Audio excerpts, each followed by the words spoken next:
¿Qué tal? ¿Cómo están? Espero que bien. Estamos en la materia de métodos de estudio bíblico y de esta manera estamos ya en la lección número 9, tratando de analizar y cómo poder aplicar el método teológico. En el video anterior nos quedamos en Mateo 22, resumiendo o tratando de poner en una lista las características que aparecen escriturales con respecto a la resurrección. De esta manera entonces trataremos de seguirlo haciendo para ir generando todo el compendio y por ende toda la ley y teoría que podamos extraer de las escrituras con respecto a la resurrección. No obstante, vamos a hacer una oración y con esto comenzamos. Dios, gracias nuevamente por darnos la oportunidad de escudriñar tu palabra, de poder hacer un análisis profundo de meditación también y de aplicación en nuestras vidas con respecto a las verdades ocultas en ella, Señor. Dependemos de ti, te ponemos nuestra mente, nuestro corazón, nuestras energías y todo nuestro ser a tu disposición para que tú seas el que use y utilice nuestras vidas, Señor, para poder transmitir tu conocimiento, pero sobre todo, mi Dios, para que tu Espíritu Santo sea revelado. Te necesitamos. Espíritu Santo, ven, manifiéstate en la vida de cada uno de los estudiantes, así como en mi vida, para poder sentirte y escuchar verdaderamente cuál es la verdadera teología con respecto a la resurrección. En el nombre precioso de Cristo Jesús. Amén. Bueno, como te había comentado o les había comentado, necesitamos seguir sumando. Y para sumar en cuestión del concepto teológico que estamos estudiando con respecto a la resurrección, necesitamos ver todos los pasajes en donde anástasis está presente, es decir, la palabra griega para resurrección. También entendiendo que la resurrección implica tres esferas: la resurrección espiritual, la almática y la física. No obstante, es importante también mencionar que el término resurrección muy probablemente tendrá entonces su cumplimiento total y final para cuando Jesucristo regrese por nosotros y entonces seamos resucitados. Pero veamos qué es lo que la palabra del Señor tiene por enseñarnos. Otro pasaje que nos menciona la resurrección es Mateo 27. Mateo 27 nos menciona el concepto de resurrección específicamente con respecto a Jesucristo. Pero más allá de Jesucristo nos lo menciona de otras personas que resucitaron cuando Jesucristo resucitó. Dice Mateo 27, de hecho es un pasaje bastante curioso porque no sé si ya lo habías escuchado, leído o entendido así. Cuando Jesucristo resucita, no resucita él solo, resucitan otras personas igual. Dice la palabra de Dios, otros santos, otros cuerpos de santos que habían dormido, se levantaron. Esto está en Mateo 27:49 en adelante. Otros le decían, deja, veamos si viene Elías a librarle, mas Jesús, habiendo otra vez clamado a gran voz, entrega el Espíritu. Eso significa 27:50, Jesús muere. Y aquí el velo del templo se rasgó en dos, de arriba a abajo, y la tierra tembló y las piedras se partieron. Justo en el momento de la crucifixión de Jesús, esto es muy puntual para poder generar esta teología de la resurrección.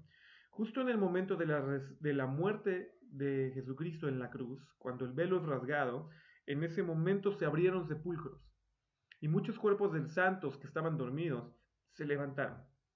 Es decir, literalmente personas que ya estaban muertas, sí santos en el sentido de que estaban confiando y haciendo y esperando la voluntad de Dios mientras en vida ellos vivían. Entonces murieron en esa confianza de la manifestación de Dios. Muy probablemente también santos que pudieron haber muerto en el proceso de que Jesucristo estaba ya en la tierra desde su primer año de vida a los 33 años. No lo sabemos, simplemente nos dice Mateo 53 una realidad. Saliendo de los sepulcros, después de su resurrección, vinieron a la santa ciudad y aparecieron a muchos. Entonces, ¿quiénes resucitaron? Muchos. Y muchos no sabemos cuántos, porque de hecho Mateo es el único que lo menciona. Pero dice que entonces salieron de esos muchos cuerpos de santos que estaban dormidos, muchos resucitados. Y de esos resucitados vinieron a la santa ciudad y se aparecieron a muchos. Entonces, ¿qué nos habla que es implícito en la resurrección, que es tocante a la resurrección de un cuerpo físico muerto. Esto es muy importante también y tenemos claridad en el versículo 27-53 de que sucede. Entonces podemos entender que el concepto de resurrección, aunque en su totalidad abarca las tres esferas de resurrección, los saduceos a lo mejor probablemente pensaban en las primeras o en las últimas dos, la espiritual y la almática, pero creían que no existía la física.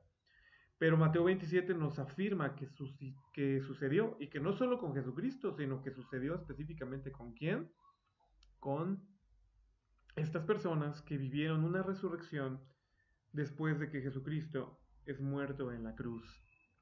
Entonces este pasaje nos ayuda a sumarle a nuestra lista de teología de la resurrección de que el cuerpo sí resucita. Y cuando pensamos en que los cuerpos sí resucitan, pensamos en que no es una glorificación, pensamos en que el cuerpo en sí mismo se dota nuevamente de vida. Podríamos a lo mejor pensar en la profecía de Ezequiel, capítulo número 28, si mal no lo recuerdo, cuando Dios le pide a Ezequiel que voltee a ver a un campo y dice, ¿qué ves?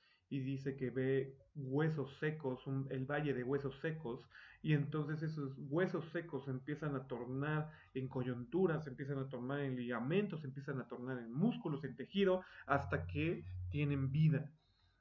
Cuando uno entiende ese pasaje en particular, entiende también que la profecía literalmente está hablando de la resurrección espiritual y almática del pueblo de Israel, de que literalmente yacía muerto en sus pecados, muertos en sus deleites, muertos en sus situaciones pecaminosas, idolátricas. Entonces, pero bueno, entendamos entonces figurativamente que Dios le presenta que esto sucede con los tejidos, pero muy probablemente esto sucedió también con los tejidos de las personas que resucitaron en Mateo 27-53, porque no nos dice si incluso eran cuerpos momificados, no nos dice si eran cuerpos que recién habían muerto y no habían sufrido una descomposición. Tal vez personas de esos santos que estaban dormidos, entonces a lo mejor eran de años o cientos y cientos de años atrás y a lo mejor solo quedaba polvo. No lo sabemos, entonces la resurrección es todavía más poderosa porque no es dar aliento de vida a un cuerpo inerte, sino que probablemente al polvo mismo es reconstruirlo, como en Ezequiel es mencionado.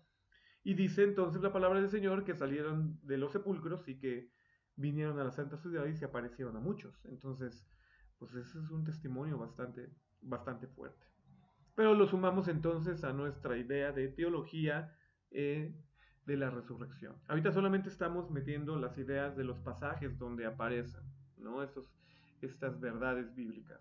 ¿De dónde las estamos tomando? De la concordancia en griega, en donde anástasis es presentada, ¿no? De forma congruente, de forma correcta.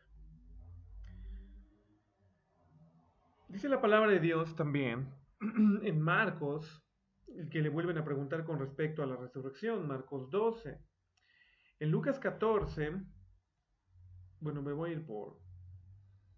En Lucas 14 dice, 14:14, y serás bienaventurado ya que ellos no tienen para recompensarte, pues tú serás recompensado en la resurrección de los judíos. ¿Qué está hablando ese pasaje en particular? Lucas 14 está hablando de una tipo parábola, ¿no? Empieza desde Lucas 14:8. Cuando seas convidado por alguno a bodas, no te sientes en el primer lugar, no sea que otros más distinguido que tú sea convidado por él. Y el que te convidó y a ti y a él venga y diga, da lugar a esto, y entonces comiences con vergüenza a tomar el último lugar. Mas cuando seas convidado, ve y siéntate en el postrer lugar, para que cuando venga el que te convidó te diga, amigo, sube más arriba. Entonces tendrás gloria delante de los que juntamente se sientan a la mesa. Porque cualquiera que se enaltece será humillado, y cualquiera que se humilla será enaltecido. Y dijo también el que le había convidado, cuando haces comida o cena, no llames a tus amigos, ni a tus hermanos, ni a tus parientes, ni a vecinos ricos, no sea que también ellos te vuelvan a convidar y te sea hecha recompensa. Mas cuando hagas banquete, llama a los pobres, los mancos, los cojos, los ciegos, y serás bienaventurado, porque ellos no te pueden recompensar, pero tú serás recompensado en la resurrección de los justos. Todo este pasaje en contexto, Jesús lo está escogiendo específicamente para hablar de la recompensa que se tiene al buscar una vanagloria en esta vida. Entonces, lo único que podemos entender del contexto de resurrección de Lucas 14 es que en esa resurrección futura, literalmente, en donde literalmente es la resurrección de los justos, habrá una recompensa.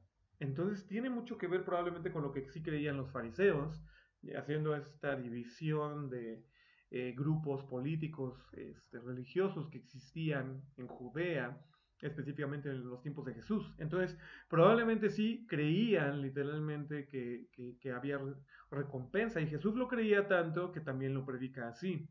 Dice, ten cuidado en cómo lo hagas con respecto aquí en la tierra, casi casi podemos decir con respecto al lugar de preeminencia, porque cuando en la resurrección de los justos suceda algo en tu vida, tú serás recompensado, ¿no?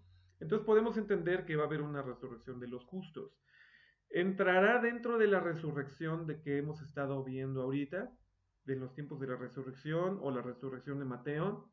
Probablemente son eventos diferentes, pero tiene que ver por la palabra anástasis circunscrita la definición de que entonces serán levantados los cuerpos muertos, específicamente en un tiempo en donde los justos sean levantados. Otro podría decir, bueno, en Mateo 27 fueron levantados los santos, pero en este pasaje se está prediciendo por Jesús que va a haber una recompensa para los justos en esa resurrección. Entonces, los santos y los justos son diferentes. Bueno, ya conforme vas estudiando te darás cuenta entonces de los eventos de resurrección de los cuales la palabra de Dios está mencionando. Aquí la palabra del Señor simplemente está mencionando que en ese tiempo futuro de resurrección de los justos habrá una recompensa. Entonces hay que meterlo ahí y probablemente podrás hacer una subdivisión, división de la resurrección, y en esa gran división de la resurrección de los santos en Mateo 27, o la resurrección final, probablemente una resurrección futura, en el caso de Mateo, como lo vimos, 22, y ahora en Lucas 14. Bueno, entonces ahí está hablando. También podemos inferir, porque viene hablando Jesús algo similar, que va a haber un banquete. Pero no necesariamente va a haber un banquete en el tema de la resurrección cuando lo leemos de Lucas 14, porque más bien lo que está hablando es de la recompensa que se tendrá al final, ¿no? Más que nada es eso. Existen otros pasajes, sigamos leyendo. La palabra de Dios nos menciona entonces en Lucas 20 que aparece otra situación. Dice la palabra del Señor entonces que en Lucas 20 aparece el suceso que hemos estado analizando con respecto a la resurrección. Entonces, aquí se añade un poquito otro concepto, o más bien otras características del concepto de resurrección que Jesús explica. En Lucas 20:34, Jesús empieza y dice, los hijos del mundo se casan y se dan en casamiento.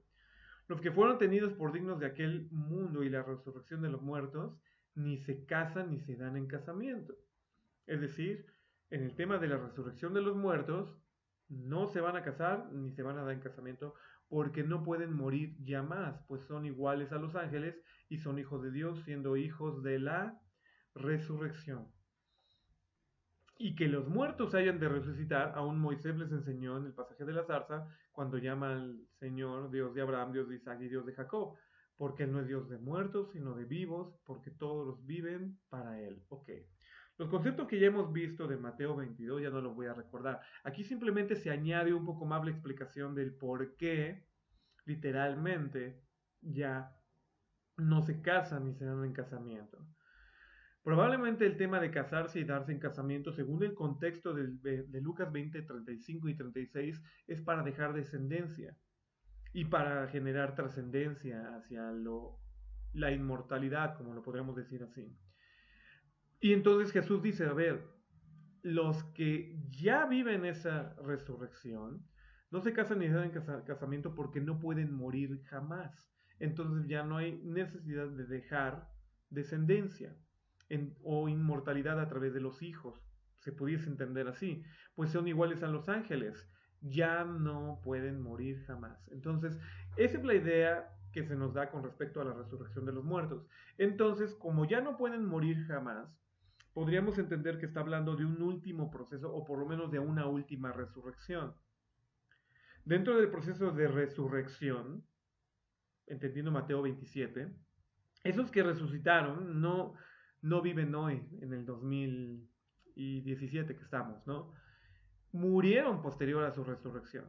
Entonces era la resurrección de los muertos de la cual estaba hablando Jesús en Mateo 22 y en Lucas 20. No, realmente no. Entonces estamos hablando de un proceso más bien final, un proceso de resurrección final. Y dentro entonces de los esquemas de resurrección podemos ver que hay diferentes momentos de resurrección, si podemos decir así. Específicamente para los santos de Mateo 27, hubo un momento de resurrección a la vida cuando Jesucristo murió en la cruz y se abrieron los sepulcros y salieron a la vida. Lázaro tuvo también participación de este momento. Podríamos decir también que en el Antiguo Testamento, ¿quién vivió de un momento muy similar? No porque Jesucristo haya muerto, porque solo murió solo una vez, pero me refiero a esos momentos diferentes a los que se refiere la palabra en concreto, resurrección de los muertos. Pues podremos pensar en la viuda de Sarepta, podríamos pensar en la viuda en el tiempo de Eliseo, podríamos pensar en varios, ¿no?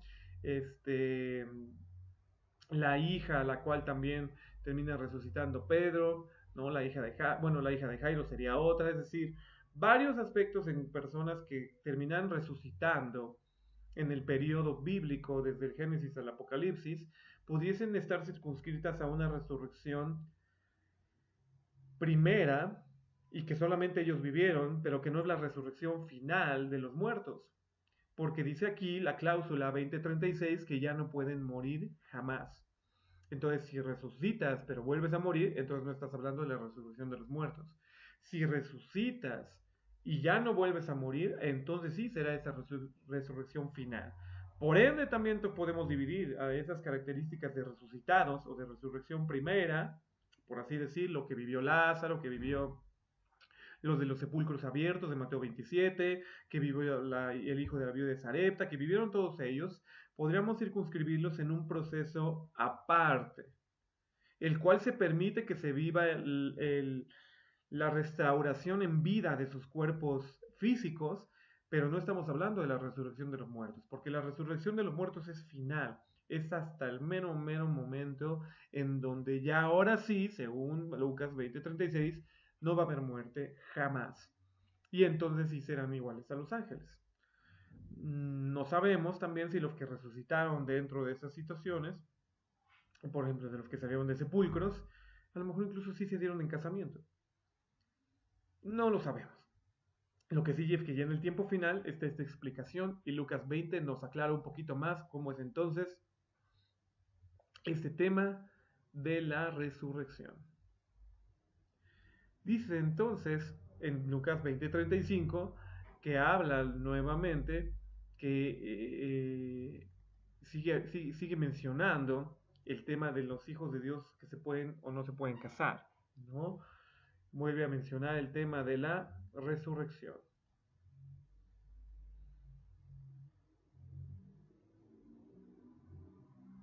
En Juan 5:29 se nos menciona otro aspecto de la resurrección. No os maravilléis de esto, porque viene la hora cuando todos los que están en los sepulcros oirán su voz. Y los que hicieron bien saldrán a su resurrección de vida, y los que hicieron mal a resurrección de condenación. Esto es todavía más fuerte. ¿Por qué? Porque Juan 5, Jesucristo está hablando literalmente del juicio final. Y este juicio está hablando entonces cuando los sepulcros, todos los sepulcros, literalmente serán abiertos. Y entonces todos seremos resucitados, todos seremos resucitados. Y los que hicimos mal, hoy, y digo hicimos mal porque yo he hecho mal, pero en bendita historia de parte del Señor hay arrepentimiento y hay el proceso de qué hacer con el pecado, ¿no? Y los que hicimos bien, bendita historia, saldremos a resurrección de vida. Pero entonces lo que está hablando literalmente Juan 5, por boca de Jesús, es que va a haber un momento final y a ese es entonces dentro de nuestro cuadro, diálogo o cuadro sinóptico de cómo estamos clasificando la resurrección o el tema de la resurrección. El tema de la resurrección de los muertos no solo te incluye a ti y a mí para resucitar a vida, también incluye a toda la humanidad que existió desde el primer Adán hasta el último, cuando ya hubo literalmente la destrucción de la humanidad, para que entonces resucitados un grupo vaya a condenación y otro grupo vaya a vida. Esta es la verdadera resurrección. Y no me adelanto, pero esta sería entonces la segunda resurrección, diría Apocalipsis, como lo vamos a ver. Mas, sin embargo, en esta bendición podemos entonces entender que hay diferentes procesos, pero solo hay un proceso final de resurrección. Y este proceso final de resurrección de los muertos, como lo explica Jesús, tiene dos características: resurrección a vida y resurrección a condenación. Se oye fuerte, se oye triste, pero los que murieron sin Cristo Jesús ya no van a resucitar más que en una última resurrección y regresarán sus cuerpos físicos a ellos mismos, dice la palabra del Señor por el tema de resurrección, pero para condenación. Entonces es otro aspecto de la resurrección y nos lo menciona Juan 5, 29. Interesante, ¿no? En Juan 11, 24 nos encontramos con el tema de Lázaro. Y al parecer entonces Marta, la hermana de Lázaro, se encuentra con la idea de entender perfectamente la intención de Jesucristo cuando le dice: oye, tu hermano no ha muerto, o sea, ¿por qué estás llorando? Tú tranquilo, él va a resucitar. Y entonces Marta le contesta: sí, bueno, yo sé que va a resucitar el día de la resurrección, en ese día que es el día clímax para la teología de la resurrección, con respecto a que todo muerto va a resucitar, y unos para vida y otros para condenación, o castigo eterno, diría otra frase. Jesús le dice: yo soy la resurrección y la vida, el que cree en mí, aunque esté muerto, vivirá. Y todo aquel que vive y cree en mí no morirá eternamente. ¿Crees esto? Cuando Jesús está explicando esto a Marta, pareciera entonces que Jesús, en el proceso posterior de haber resucitado a Lázaro, entonces lo resucitó para no morir jamás.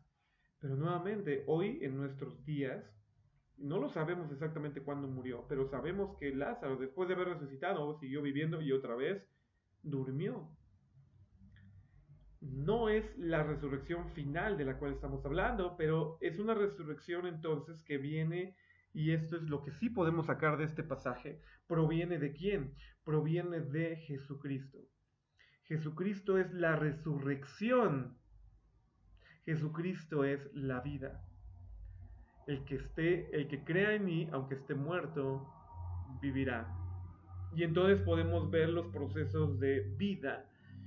¿Puede que hoy esté muerta una persona que creyó en Jesucristo? Sí, como Abraham, como Isaac, como Jacob, el Dios de Abraham, Isaac y de Jacob, que Dios no es Dios de muertos, sino de vivos.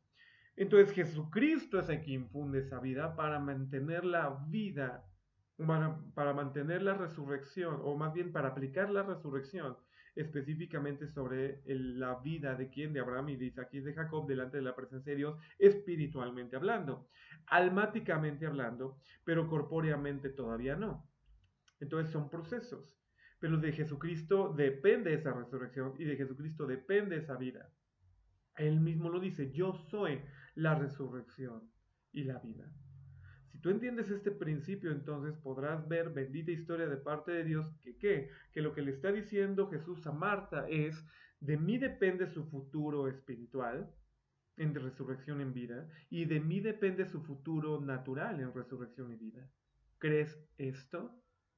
Y entonces ella le contesta: yo creo que tú eres el Hijo, el Cristo, el Hijo del Dios que había de venir al mundo. Y habiendo dicho esto, llamó a María, su hermana, diciendo: el maestro está aquí, te llama. Y oyéndolo, se levantó deprisa. Y entonces es cuando va al sepulcro. Jesús llora, le dices: ¿dónde le pusiste? Y entonces es cuando dice: quiten la piedra. no te he dicho que si crees verás la gloria de Dios. Y entonces, para demostración de que Él es la resurrección y la vida, levanta a Lázaro. Este es un ejemplo práctico de que en Jesús yace la resurrección y la vida. Cuando la desea aplicar y ejecutar, Él escoge cuándo. ¿Puede suceder en la vida como hoy la estamos viviendo? Sí, y esto es parte también de la teología que va a seguir pudiendo gestar con respecto a la resurrección. Si hubo muertos que resucitaron cuando Jesucristo murió, si hubo muertos que resucitaron por voz de Jesucristo en el tiempo literalmente de Lázaro, porque así lo resucita, si resucita la hija de Jairo o resucitó la hija de Jairo, ¿tú crees que no lo puedan seguir haciendo en esa esfera? Pero no es lo que tú crees, es lo que te diga la teología sistemática. Y la teología sistemática te dice, opera. Operó en Jesús, opera en Pablo, operó en Pedro, sigue operando. Jesús es la resurrección y la vida. Súmalo a tu contexto, a tu entendimiento.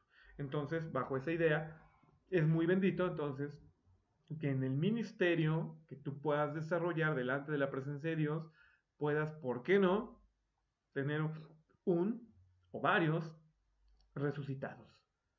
Obviamente porque Jesucristo es la resurrección de la vida y Él decide si sí o si no. Para esto entonces habrá que preguntarle si resucita o no resucita. Bueno, esto es otro tema. Es el tema de la voluntad de Dios y la teología de la voluntad de Dios divina es otro tema. En Hechos 1:22 se nos habla literalmente entonces ahora de una resurrección en particular, que es la de Cristo.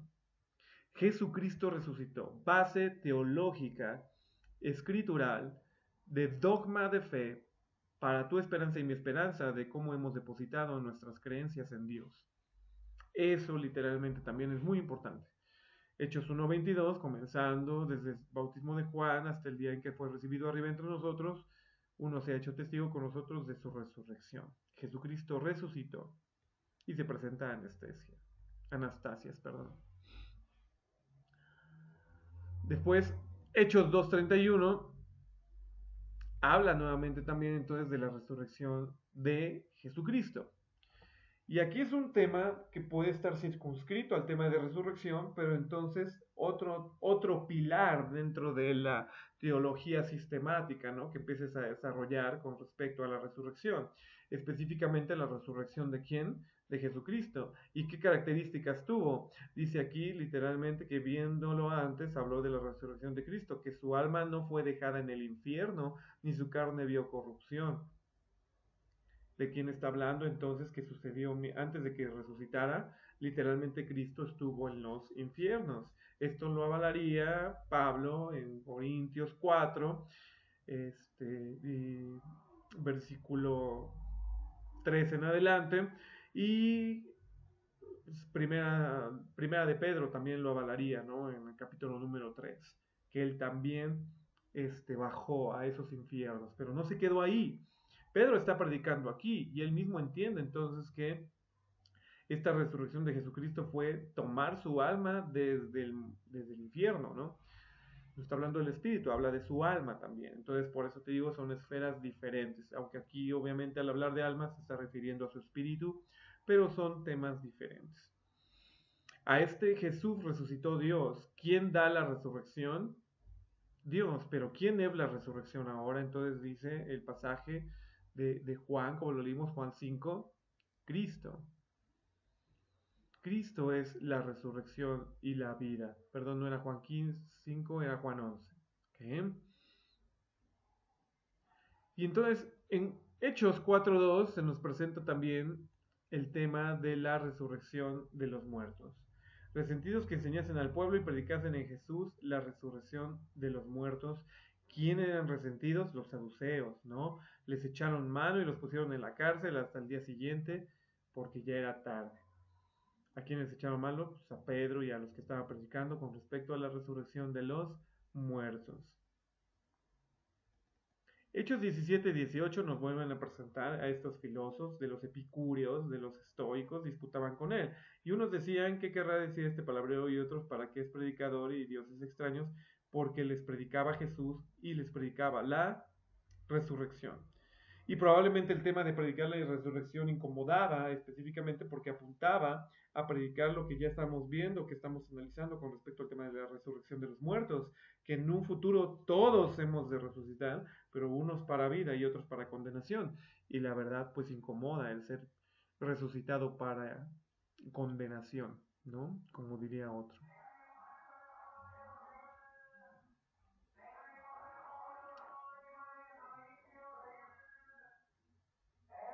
Hechos 17:32 dicen que cuando escucharon sobre la resurrección de los muertos, unos se burlaban, otros decían, te diremos acerca de esto en otra ocasión, pero Pablo salió en medio de ellos.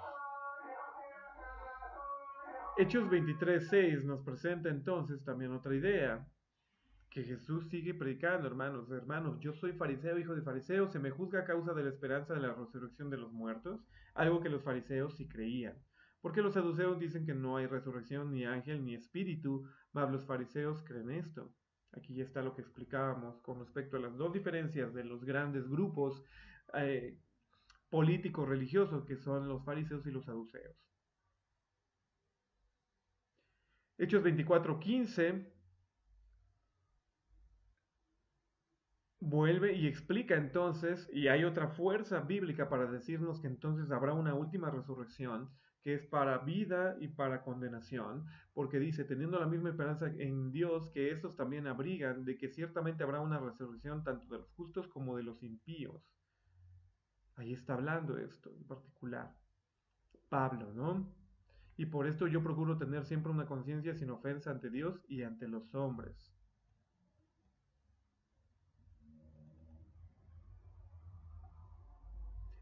Hechos 26:23, que el Cristo había de padecer y que por motivo de su resurrección de entre los muertos, él debe ser el primero en proclamar luz tanto al pueblo judío como a los gentiles. Es decir, se menciona nuevamente la resurrección de ¿quién? De Jesús. Romanos 1:4, y que fue declarado Hijo de Dios con poder conforme al Espíritu de santidad por la resurrección de entre los muertos, nuestro Señor Jesucristo. Jesucristo como proceso vital dentro de este proceso de resurrección de los muertos. Él es la resurrección de la vida por ser el primogénito de entre los muertos, resucitado, ¿no? Habla también mucho de esto. Porque si hemos sido unidos, de Romanos 6:5, a Él en semejanza de su muerte, ciertamente lo seremos también en la semejanza de su resurrección. Si hemos de vivir resurrección y toda la humanidad, desde el tiempo de Adán hasta los últimos tiempos, ha de vivir resurrección, la pregunta es ¿cómo hemos de vivir esa resurrección? Y dice entonces Romanos 6 que si somos bautizados en Él, con Cristo sois juntamente bautizados en semejanza de su muerte, también seremos entonces en semejanza de su resurrección. Una resurrección que vino a vida, pero que también pasó por un proceso rumbo a la glorificación. Cuando Jesucristo resucita, no vive una glorificación inmediata, sino que tiene un proceso en la tierra para posteriormente su glorificación. Algo muy similar nos ha de suceder en proceso de resurrección. Dice aquí Romanos 6:5, sí, seremos en semejanza también de su resurrección.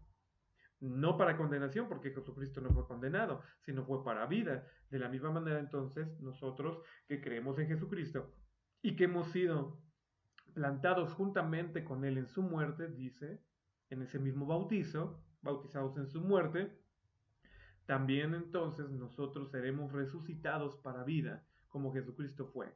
Romanos 6:4 dice, porque somos sepultados con Él en la muerte por medio del bautismo, para que como Cristo resucitó de los muertos para gloria del Padre, así también nosotros seamos resucitados y andemos en novedad de vida. Esto es muy importante porque Romanos ya nos empezará a esclarecer entonces la separación entre los procesos, entre el proceso de resurrección física y entre el proceso de resurrección almática y espiritual. Lo que está hablando literalmente es en cuanto Jesucristo vive la resurrección a través, obviamente, de la muerte que también vivió, entonces es un proceso que es dual sobre su vida, pero que se vivió en un mismo momento. Jesucristo resucitado de los muertos en vida y glorificado a Padre en su proceso. Pero nosotros no podemos decir que no somos resucitados a vida hasta que en ese momento Jesucristo nos resucite nuestro cuerpo en la última resurrección, sino que es un proceso que es paulatino en el sentido que la primera resurrección que posiblemente podamos vivir, entonces como seres humanos, es la espiritual. Y dentro del espiritual se vive una resurrección almática en donde se resucitan nuestros sentidos, nuestra pasión, nuestro amor de una manera correcta delante de Dios hecha en expresión. Y entonces lo último postrímero que viviremos será esa resurrección física en el tiempo en que Jesucristo venga, ¿no? Si hemos sido crucificados con Él, entonces ya no sirvamos más al pecado. Esto es muy importante, ya no servir más al pecado y resucitados una nueva vida. Romanos nos empieza a explicar que entonces no es parte en su momento total de la última resurrección, sino que ahora ya fuimos resucitados a vida. Así también nosotros andemos en novedad de vida, ¿no? Dice Romanos 6:4. Entonces aquí estos pasajes nos empezarán a dar esta descripción separada de interpretación de cómo se da la resurrección hoy a los hijos de Dios. Esto es muy importante. Romanos 6:5 es vital para entender entonces el proceso de resurrección y lo empezamos a seguir catalogando dentro de la palabra del Señor. 1 Corintios 15:12 habla entonces de que Jesucristo ha resucitado y que esto es la base de nuestra esperanza. Literalmente todo Corintios 15 habla de esto, de que él mismo nos ha enseñado lo que recibió, que Cristo Jesús fue crucificado conforme a las Escrituras, que fue sepultado y que resucitó conforme a las Escrituras. Y que esta resurrección de los muertos es la que, haciéndonos partícipes, entonces nosotros también basamos nuestra esperanza de gloria. Muy importante, muy importante. Dice entonces que si, así literalmente, Corintios 15:14, si Jesucristo no resucitó, vana sería entonces nuestra predicación y vana sería nuestra fe. Pero por esa resurrección es que nosotros tenemos también vida. Porque si los muertos no resucitan, tampoco Cristo resucitó. Y si Cristo no resucitó, nuevamente, versículo 17, vana sería nuestra fe, aún estaríamos en nuestros pecados. Lo cual nuevamente nos vuelve a describir, ok, tú y yo ya no estamos en nuestros pecados, es lo que está diciendo Cristo. Pero en esa bendición de vivir en la vida que Cristo nos ofrece desde hoy, la vida eterna es otro concepto que puede ser unido a la resurrección, pero es otra parte de la teología sistemática que podemos desarrollar, el concepto vida eterna. El tema de la resurrección entonces será partícipe de la vida eterna, sí, en el sentido entonces de que la vida eterna empieza hoy, en Cristo Jesús. Si tú crees en Él, depositas tu confianza en Él, te arrepientes de tus pecados y los confiesas y viene esa vida eterna. Por eso muchos incluso dormimos o incluso estamos deteriorados en el cuerpo por una no confesión de pecado, por una no confesión y arrepentimiento de ese proceso en donde empieza a activarse la vida eterna en nuestras vidas. De ahí entonces que cuando hay pecado, entonces haya muerte, la paga del pecado muerte, Romanos 6:23, y entonces cuando Dios quita el pecado a través del arrepentimiento, a través de la confesión, y entonces viene el proceso de lavamiento por la sangre de Cristo y entonces también la remisión o redención, en ese sentido, empiezas tu proceso de santificación. Y ahí es donde entonces ya no opera el pecado sobre tu vida, pero ¿significa que ya viviste la última resurrección? No, podríamos decir entonces que hay procesos entre la primera y la segunda resurrección. ¿Cuál pudiese ser la primera resurrección? La resurrección de nuestro alma y espíritu, y probablemente también nuestro cuerpo, porque se deteriora. La muerte es deterioro o disminución de funciones en nuestra vida natural, para que en Cristo Jesús vivamos la vida eterna hoy aquí en la tierra, pero vendrá una última resurrección y esa resurrección nos dará glorificación en el último proceso espiritual de resurrección, si lo podemos entender y llamar así. Entonces, esta es la vida que esperamos en Cristo. Somos los si no tuviéramos esto, ¿no? Seríamos los más conmiserables de todos los hombres. Pero como Cristo ha resucitado entre los muertos, nosotros también resucitaremos en el nombre de Cristo Jesús. Amén. Por eso digo, 1 Corintios 15 es fuerte para poder entender toda la teología de la resurrección, ¿no? Porque por un hombre entró la muerte, también por un hombre vino la resurrección de los muertos. Corintios, entonces podemos ver que resurrección como tal es un proceso, o más bien son diferentes eventos en particular, pero conllevan a una misma intención. ¿Bien? Filipenses 3:10 dice, y conocerle a Él, el poder de su resurrección y la participación en sus padecimientos, llegando a ser como Él en su muerte, pero también como Él en su vida, a fin de llegar a la resurrección de entre los muertos. Filipenses 3:11 nos vuelve a hablar lo mismo que estamos hablando ahorita con el tema de la resurrección. Segunda de Timoteo 2:18, que se hayan desviado de la verdad diciendo que la resurrección ya tuvo lugar, lo cual todavía no ha sucedido, trastornando así la fe de algunos.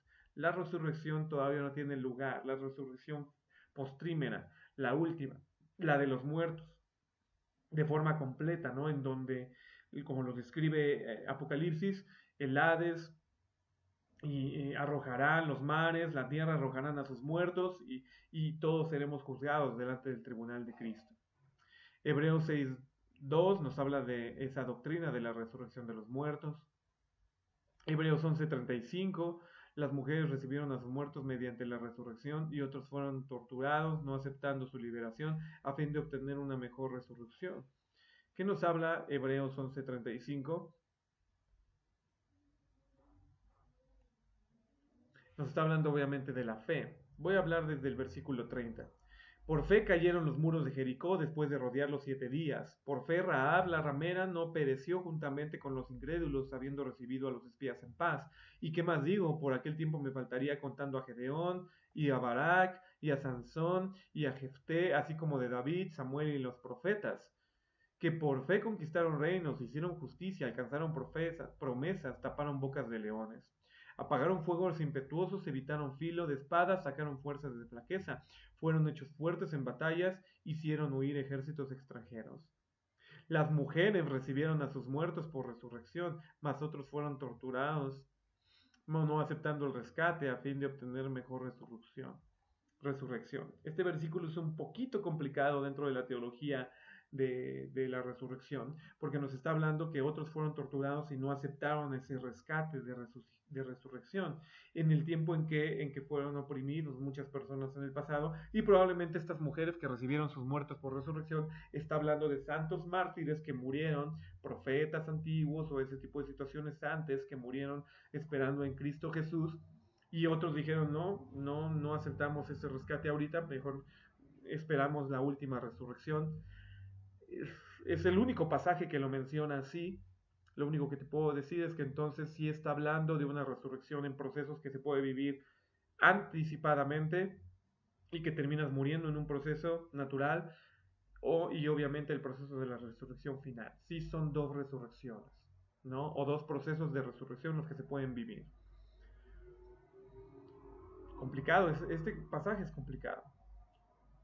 1 Pedro 1:3, bendito sea el Dios y Padre nuestro, de nuestro Señor Jesucristo, quien según su gran misericordia nos ha hecho nacer de nuevo una esperanza viva mediante la resurrección. ¿Quién nos hizo nacer de nuevo a esa esperanza viva? Pues obviamente Dios, a través de la resurrección de Jesucristo de entre los muertos. Entonces, nuevamente nos vuelve a hablar de este subdivisión de la resurrección de los muertos, en donde la mera final es donde el cuerpo físico será resucitado para vida, pero también para condenación de toda la humanidad y toda la raza humana que ha existido sobre la faz de la tierra. Pero en el ínter, los que creemos en Jesucristo resucitamos a una nueva vida a través de forma espiritual. Vida que también parte de su resurrección es mantenerte de pie, mantenerte firme, trayendo esa bendición con respecto a la sanidad que vives espiritual, almática y físicamente. Por eso es un poder activo hoy en tu vida y en mi vida, así como lo vimos en Lázaro, así como lo vimos en la hija de Jairo. De la misma manera también entendiendo que este proceso se da y pende literalmente de que nos hizo nacer a una nueva vida a través de qué? De la resurrección de los muertos. Una cláusula de beneficio que está implícita en el contrato o resurrección de los muertos, si lo quieres ver así, es tener nueva vida. Y tú y yo tenemos nueva vida desde que aceptamos a Jesucristo, nos arrepentimos, confesamos nuestros pecados y pedimos que Dios, a través de su Espíritu Santo, nos llene y nos lleve a esa nueva vida. Nueva vida que empieza desde hoy. Y que Pedro y Pablo se jactan en mencionar que debemos de permanecer en esa vida. Entonces sí es un proceso, la resurrección de los muertos, que puede ser separado, obviamente en su totalidad, como lo mencionamos al final, pero que hoy tú puedes estar viviendo. Tú puedes ser partícipe de la resurrección y la vida, así como Jesucristo lo dijo en Juan 10, que Él es la resurrección y la vida, en tus finanzas, en tu cuerpo, en tu alma, en tu espíritu, en todo lo que es tu vida nueva en Cristo Jesús. Esto lo menciono porque es importante a concientizarlo así, porque no estoy desmenuzando todos los pasajes, tanto de Corintios 6 como de Primera de Pedro y Corintios 15, que hablan específicamente de cómo vivir la resurrección, pero tiene que ver con esto. Tiene que ver con resurrección en tus relaciones, con resurrección en tus finanzas, con resurrección en tu cuerpo físico, si es que tienes alguna deformidad o alguna situación que te esté impidiendo la vida de Cristo Jesús. Tienes que arrebatarlo, porque así viene expresado en Pedro, así viene expresado en Pablo, e incluso lo dieron testimonio de evidencia hacia los que se convirtieron al Evangelio nuevo que les era predicado en el libro de Hechos, y ellos vivían la totalidad. Por eso Pablo se jactaba en decir que no dio el Evangelio solamente en palabras, sino también en poder. De ahí entonces lo que te estoy comentando, de que todo lo que estemos viendo con respecto a la resurrección, lo que ya te estoy comentando con respecto a la resurrección, porque estamos pues encaminándonos obviamente a terminar un poquito de exponer cómo se hace una teología sistemática. Entonces, tiene que ver también con tus finanzas, tiene también que ver con tu prosperidad, tiene también que ver con tu salud física, sí, por supuesto. Y el tema de la resurrección es parte evidentemente básica para que un hijo de Dios continúe viviendo su vida durante nuestro estadio en tierra, si es que nos ha, aquí en la vida terrenal, si es que hemos de bajar a tierra para dormir y ser resucitados para vida al final, en el proceso final. 1 Pedro 3:21, a la figura de la cual el bautismo que ahora corresponde nos salva, nos quitando de las inmundicias de la carne, sino como testimonio de una buena conciencia delante de Dios, por la resurrección de Jesucristo. Entonces, por medio de ese mismo, parte de ese mismo contrato nos dice entonces que nos salva literalmente como testimonio de una buena conciencia delante de Dios. Eso es muy, muy, muy importante. Seguimos. Apocalipsis 25 nos dice, los demás muertos no volvieron a la vida hasta que cumplieron los 1000 años. ¿A qué muertos está hablando? Apocalipsis 25 nos dice, vamos a hablar desde el 21, y vio un ángel descender del cielo que tenía la llave misma del abismo y una cadena grande en su mano, y prendió al dragón y aquella serpiente antigua, que es el diablo y Satanás, y lo ató por 1000 años. La arrojó al abismo y la encerró y puso sellos sobre él para que no se engañase más a las naciones, hasta que por los 1000 años fuesen cumplidos, y después de esto es necesario que sea desatado un poco de tiempo. Y vi tronos, y a los que se sentaron sobre ellos les fue dado juicio, y vi las almas de los decapitados por el testimonio de Jesús y por la palabra de Dios, y que no habían adorado a la bestia ni a su imagen, y que no recibieron la marca en sus frentes ni en sus manos, y vivieron y reinaron con Cristo 1000 años. Mas los otros muertos no volvieron a vivir hasta que se cumplieron 1000 años. Esta es la primera resurrección. Entonces, ¿de qué está hablando con respecto a este tema de la primera resurrección? Del proceso de las personas que vivieron con respecto al tiempo de reinado de los 1000 años, que son estas personas que literalmente fueron decapitados en el testimonio de Jesús en la gran tribulación, y que obviamente sus cabezas fueron cortadas, no adoraron a la bestia, no adoraron su imagen y no recibieron marca en sus frentes ni en sus manos, con respecto a lo que habla Apocalipsis que van a recibir, o la gente que se queda aquí en la tierra cuando venga el anticristo y sea desatado de una manera total. Mas los otros muertos no volvieron a vivir hasta que se cumplieron 1000 años. Y entonces, ¿cuál es la primera resurrección? Pues esta de estos decapitados que reinaron con Cristo Jesús durante 1000 años, durante sus primeros 1000 años. Bienaventurado y santo el que tiene parte en la primera resurrección. La segunda muerte no tiene potestad sobre estos, sino que serán sacerdotes de Dios y de Jesucristo, y reinarán con él 1000 años. Y cuando los 1000 años fueron cumplidos, Satanás será suelto de su prisión, saldrá a engañar y hará otra vez de sus cosas. Pero aquí habla de la primera resurrección. Posteriormente, ya al final, Apocalipsis termina diciendo, y vio un trono blanco, 20:11, y vio un trono blanco, y el que estaba sentado en él, sobre el cual huyeron la tierra y el cielo, y no fue hallado lugar para ellos. Y vi los muertos, grandes y pequeños, de pie ante Dios, y los libros fueron abiertos, y otro libro fue abierto, el cual es el libro de la vida. Y fueron juzgados los muertos, porque las cosas que estaban escritas en los libros según sus obras. El mar dio los muertos que estaban en él. La muerte y el infierno dieron los muertos que estaban en ellos, y fueron juzgados cada uno según sus obras. Y la muerte y el infierno fueron lanzados en el lago de fuego. Esta es la segunda muerte. Y el que no se halló inscrito en el libro de la vida fue lanzado al lago de fuego. Hubo un cielo nuevo y tierra nueva. Entonces, aquí ya está hablando de la segunda resurrección.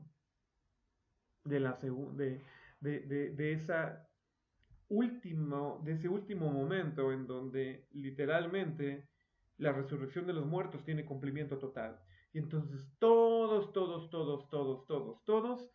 viviremos, tendremos nuevamente nuestro cuerpo y entonces seremos juzgados, unos para vida y otros para condenación. El que no se halló inscrito en el libro de la vida fue lanzado al lago de fuego. Esto está impresionante, obviamente, literalmente muy fuerte. Pero esa es la segunda y hoy diríamos entonces la última resurrección.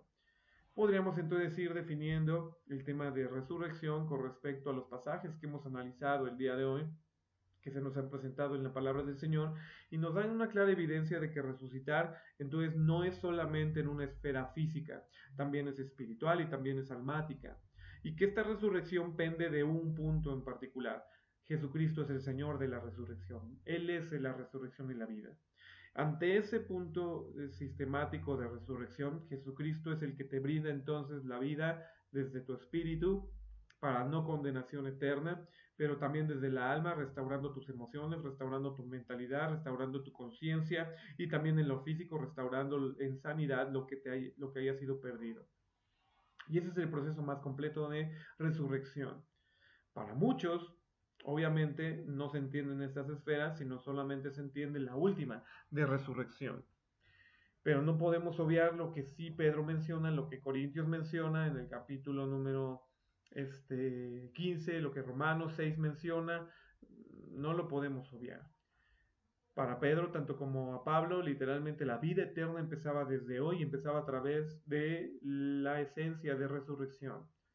Y entonces ese tema de resurrección es tan importante para nosotros, no solo en el futuro, porque viviremos para siempre con Él y ya no seremos como esos, como es en la naturaleza de casarse para dar o dejar inmortalidad, sino ahora nosotros seremos conformados en ese futuro como ángeles para vivir perpetuamente. Como eso todavía no ha sucedido, entonces para muchos simplemente se obvia que es un tema futurista, pero para Pablo y para Pedro es un tema hoy, del cual depende tu vida y mi vida en el proceso diario de cómo vivimos la vida. ¿Qué tanta vida tienes con respecto a todo lo que vives? Ya lo dije nuevamente, tu salud, tu mentalidad, tu espiritualidad, tus finanzas, tu prosperidad, depende y está arraigado fuertemente al tema de la resurrección. Pero te pregunto entonces, ¿de qué sirve conocer todo esto en función de la teología sistemática, de cómo se da, en qué tiempos y en qué maneras y de qué forma la resurrección a tu vida? Tienes que meterle fe. Y aquí es entonces donde generarás cada una de las leyes, o más bien, o hipótesis con respecto, sobre todo hoy en nuestros días, que resurrección ya está implicando entonces resurrección, de que no tengas deudas, de que estés bien, de que seas próspero. No estoy diciendo rico, estoy diciendo próspero, es muy diferente. De que tengas abundancia, como diría Corintios 9:24, y poderoso es Dios para hacer que abunde en vosotros toda gracia, a fin de que teniendo en todas las cosas todo lo suficiente, abundéis para toda buena obra, deis. El contexto de esa gracia y el contexto de que Dios abunde está hablando de lo material, está hablando de no de riqueza, está hablando simplemente de tener en todas las cosas todo lo suficiente. Tú debes de tener una necesidad, yo tengo una necesidad y Dios dice la sobreabundo. no hay ningún problema, para que también sobreabundes a los que tienen necesidad. Es un proceso, es un flujo, pero podemos hablar obviamente otro tema de teología con respecto a la prosperidad y con respecto a eso que estamos mencionando de que abunde, no esa gracia. Pero entonces parte del principio de resurrección. También obviamente la sanidad, si verdaderamente tienes o no debes de tener sanidad hoy en nuestra vida, no, es que yo tengo que estar enfermo, entonces yo tengo que estar padeciendo, es la cruz que Dios me puso. Habría que analizar el principio de resurrección. Y dice la palabra del Señor entonces que es desde hoy. Según Pedro, según Pablo, según lo que manifestaron en Hechos, es desde hoy. Pero muchos no lo conciben así. Entonces, ¿qué deseas que de hipótesis, como lo que estamos queriendo complementar de forma completa y cabal en el tema de la resurrección, sea y vivas en tu vida? Pues entonces a través de la fe tendrás que entonces proyectar cada uno de los aspectos, creyendo que es escritura, creyendo que es en fe, pudiéndolos potenciar a través de poder de Dios. Y entonces a través de poder de Dios poder gestar que el tema de resurrección y de que Jesucristo es la resurrección y debe ser tu resurrección y debe ser tu vida, porque es mi resurrección y es mi vida, entonces bendita historia se amalgamen a tal punto para decir es un dogma de fe. La resurrección es un dogma de fe sobre mi vida. ¿En qué aspectos? En el tema de mi matrimonio, en el tema de mis hijas, en el tema de mis finanzas, en el tema de mis relaciones personales, en el tema del perdón, en el tema de mi sanidad física, de mi sanidad espiritual, de mi sanidad almática. De ahí pende el tema de la resurrección. Y por supuesto que de que en el futuro yo seré resucitado en el tiempo y forma total para ser glorificado en Cristo Jesús y vivir vida eterna con Él. Esa es la complejidad del tema de la resurrección. ¿De dónde se extrae? De muchos más pasajes que no estoy mencionando, que están en el Antiguo Testamento, otros que están, ahorita solo analizamos un griego, como el tema de Anastasis, pero obviamente puedes preguntarle a tu concordancia qué piensa con respecto a la palabra resucitó. Esto es muy importante también, y entonces cuando analices también que resucitó,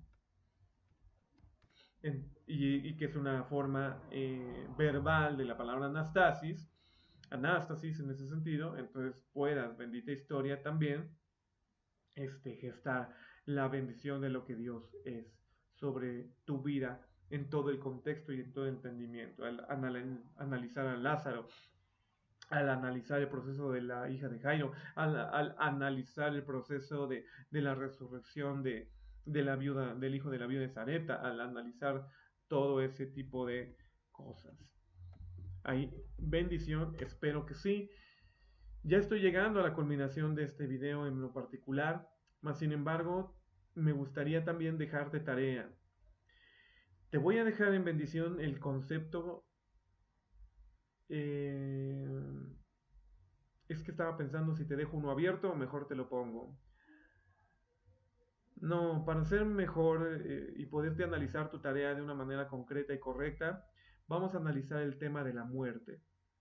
La muerte en el contexto bíblico, pero a través del uso de método teológico. La muerte. ¿Qué me dices entonces con respecto de la muerte? Bastante trabajo tendrás que hacer entonces porque pues, hay muchos más pasajes que hablan de la muerte y el tema de la muerte como tal es una situación teológicamente más completa probablemente de lo que podríamos entender con respecto a la resurrección, pero te lo dejo de tarea. Nuevamente, el concepto que hemos de analizar es el tema de la muerte. Muerte. Resucitar fue el concepto del día de hoy, resucitó, y tendrías que ver todas sus apreciaciones y declinaciones verbales griegas para que entonces tengas mucho más de alguna manera posición y mucho más este,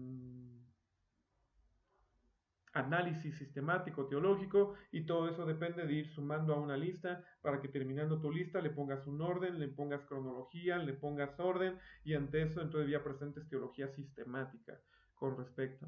Si solamente me vas a presentar teología, pues preséntamela, está bien, no hay ningún problema, mas sin embargo no es todo lo que podrías presentar. Mejor que sea ordenado, mejor que tenga un principio y un fin y un enfoque, y eso será entonces teología sistemática. Amén. Muy, muy, muy bendito.